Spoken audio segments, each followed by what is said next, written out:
Filthy guap. Big Mill, the hood post. Scott Fontaine, what up?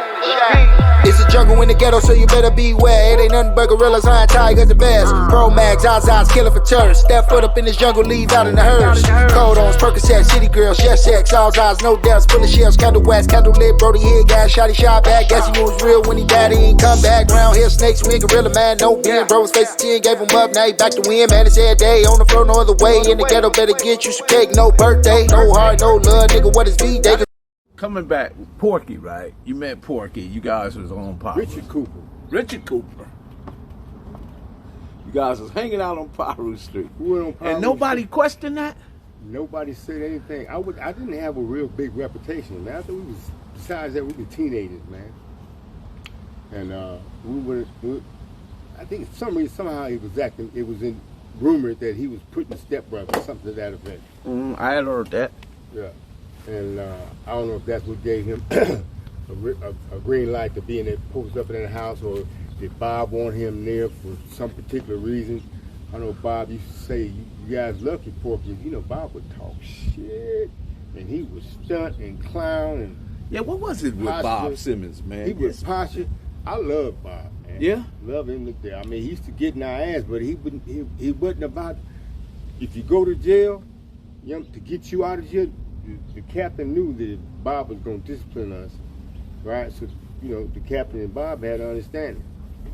And Bob would dig at our ass, you know what I mean? Called hookups. So I've seen Bob. Bob used to be with Rosie Greer. Yeah. Mama Nunn. Yeah. You know, even the mayor of Los Angeles. He had some things going on. I just call him the Crip Whisperer. That's what you call him? The Crip Whisperer. Whisperer, yeah. Bob was, he was a disciplinarian. Mm-hmm. He was a father figure. He was respectful. He worked hard. He had a house on Piru. His mama did. And I see, I didn't know that. Yeah. I did not know that. Yeah. Let me see, I'm trying to think of his wife. He's this tall black woman, beautiful, older woman, salt and pepper hair. She was Bob's height, right? And her stature, right? But she was hella attractive. She was sweet as hell. Never seen her. She was like my stepmother. I never saw her lose her composure. Never saw her upset.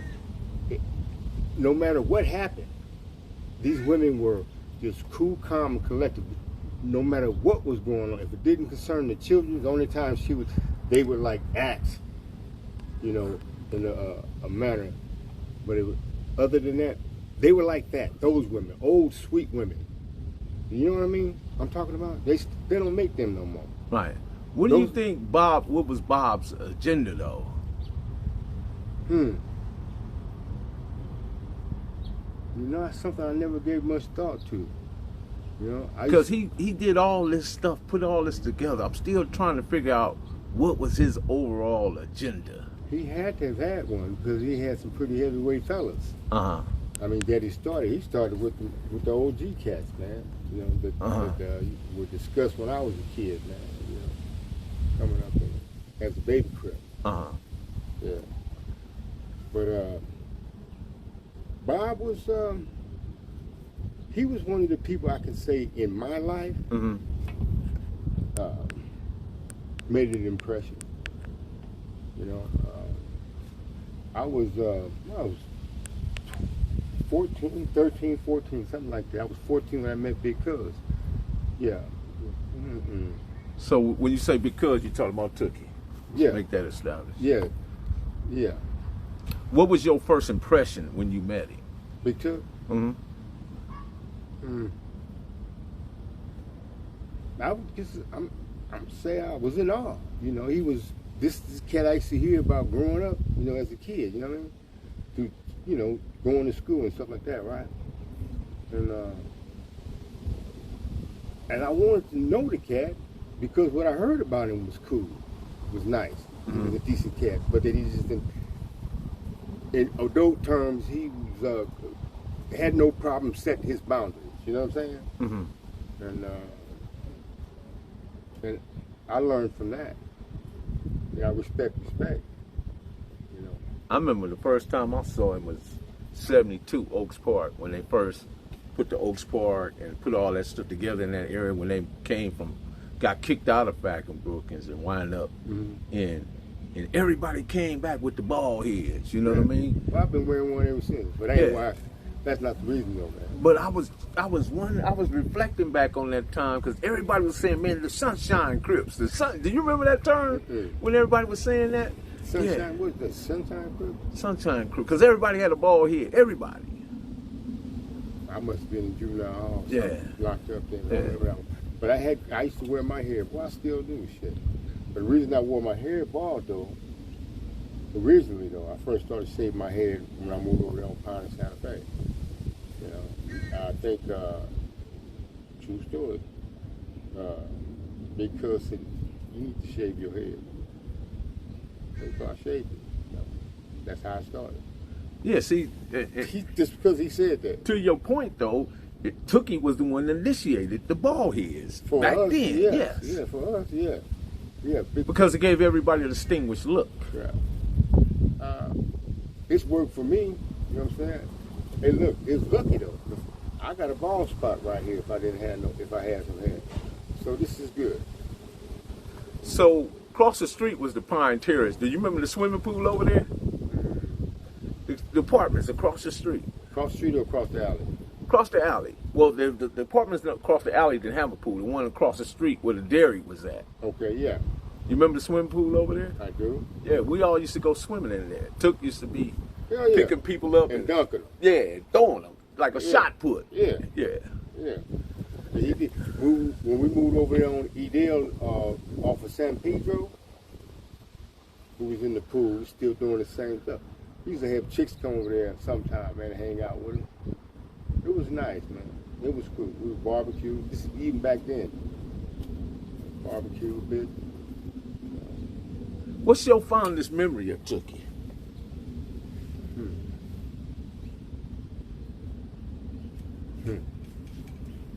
I had a fight with dinosaur Melvin Whiteside. I remember him. It was behind his little brother's girlfriend, Darlene. He stopped messing around with her. So tell about Lavelle. Okay. Whiteside. Which was Lionel. Lionel. Right. Anyway, so one day I'm over there and Darlene is sitting on my lap. Now this is his little brother's ex-girlfriend, right? And he walks up and he says, "What you doing sitting on that nigga's lap, bitch?" Or something like that, right? So I asked the girl to get up and I went to old boy and I said, "Man, check this out, man. I understand this." I was like 16, 17, man. I understand the situation with her and your brother. But with all due respect, man, and if she's with me and sit with me, man, you disrespect her, man. You put me in a situation, man. He shoved me in my chest, nigga, just white side or some shit like that. And it was just a clear space, but it was enough for me to make up, because I two-pieced his ass and we knuckled up. Uh-huh. I dusted his ass off, and the next day we go over there, and Lionel wanted to shoot head, right? And Cross would not have it. He said, "God, man, fall back." He told me, "You fall back, man. I got this here." And Cross got in there. And him and Lionel got into it. And they knuckled up. And that was it. He went on about his business. We went on about ours. You remember when Tookie slapped Alvin? But this is my fondest memory of Big Took. This is what led up to that. Okay. I didn't tell Took nothing. I didn't say nothing to him about that. Cross did. And Took and Godfather caught that cat up there Central and 120. And Cuz slapped him in the face with a bottle. Cowboy style, that's what I hear. Because did, right? Behind messing with me. And that was my fondest memory of Big Tuck. Because the next time I went over there, Alvin didn't even want to see me. See, one thing about Alvin was more like a bully. So Alvin had already had problems, and Took was like, because he used to come through there and pick on all the baby cribs. Mm-hmm. That's what Alvin did. Yeah. You know what I mean? Took was already, because we had got into it with him, Mm-hmm. and Took was already looking for him. He was so, up on him. yeah, so your situation Just made it added even to more it. clear. Nigga, you got this covered. So what was your so that was your fondest memory? Yeah, that he retaliated on my behalf, man. That made me feel real good, man. That's good. Man. I mean, it's when I started conducting myself in like kind. You know what I'm saying? I appreciate if somebody, just fucked up shit with one of my Crip brothers, and he was unable for whatever reason to say hi to the motherfucker, right? I would. That's right. That's what I learned. And so, motherfucker called me, do a little heavy lifting, man. But if I hear about, and this is somebody I got to be embraced, that have embraced me, I feel this way about, right? Before I go out in the water behind, you know what I mean? But, yeah, he did that for me, man. But you know what I'm saying? It's cool. We're gonna lock this. I'm the hood postman, always got motion, always keep motion. I'm the hood postman, I'm the hood postman, I'm the hood postman, I'm the hood postman, I'm the hood postman, I'm the hood postman. On the dead homies, like Rennie Loken, yeah. It's the cartel. Always got motion.